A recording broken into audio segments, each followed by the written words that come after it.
Adam Gilchrist ছোটবেলায় তো যখন দেখতাম অনেক মানে কি বলবো পছন্দের একটা প্লেয়ারও যখন আমার ইন্টারভিউ করছিল তার আগে আমাকে বলছিল যে ও অনেক এনজয় করছে আমার ব্যাটিংটা।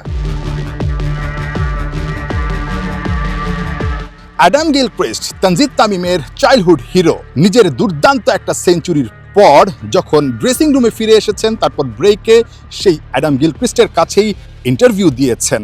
22 গজে স্টার কামিন্স বা হ্যাজেলউডদের সামলেছেন, কিন্তু মাইক্রোফোন হাতে যখন সেই অ্যাডাম গিলক্রিস্ট দাঁড়িয়েছেন তখন নিশ্চয়ই একটু নার্ভাস হবার কথা। তানজিদ তামিম অবশ্য নার্ভাস হননি, কারণ অ্যাডাম গিলক্রিস্ট এমন একটা কথা বলেছেন যেটা তার পুরো ক্যারিয়ারের জন্য কিন্তু একটা বড় প্রাপ্তি।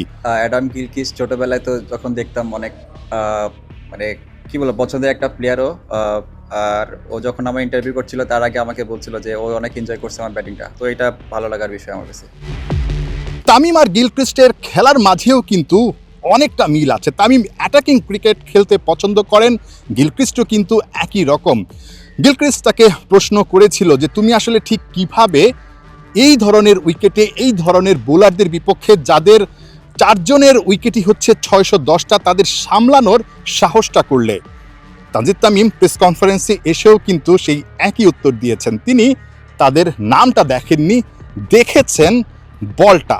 আমি আসলে কখনো বলার দেখে খেলি নাই, আমি সবসময় চেষ্টা করেছি বলের যে মেরিট অনুযায়ী ব্যাটিং করার। আমি জানি ওরা যখন উইকেট পাবে না তখন ওরা অনেক হার্ড টাইম দিবে, সেটা বোলিং করে হোক বা মুখে কথা বলে হোক। বাট ওরা করেছে কিছুটা, অতটা করে নাই। বাট আমি চেষ্টা করেছি, যেহেতু আমি আগে থেকে রেডি ছিলাম অতটা আমি গুরুত্ব দেই না জিনিসটা। সেঞ্চুরিটা যেহেতু অবশ্যই স্পেশাল, আমি আমার বাবা মার জন্য এটা দিতে চাই আর কি।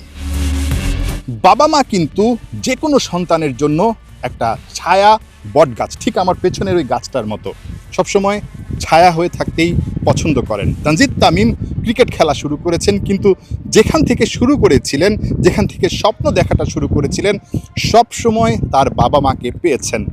যার কারণে এমন একটা বিশেষ দিনে এই সেঞ্চুরিটা বাবা মাকেই উৎসর্গ করেছেন।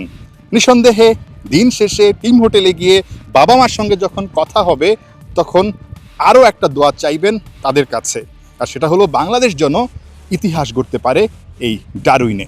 নাহিয়ান বিন জসিম, 71, ডারউইন, অস্ট্রেলিয়া।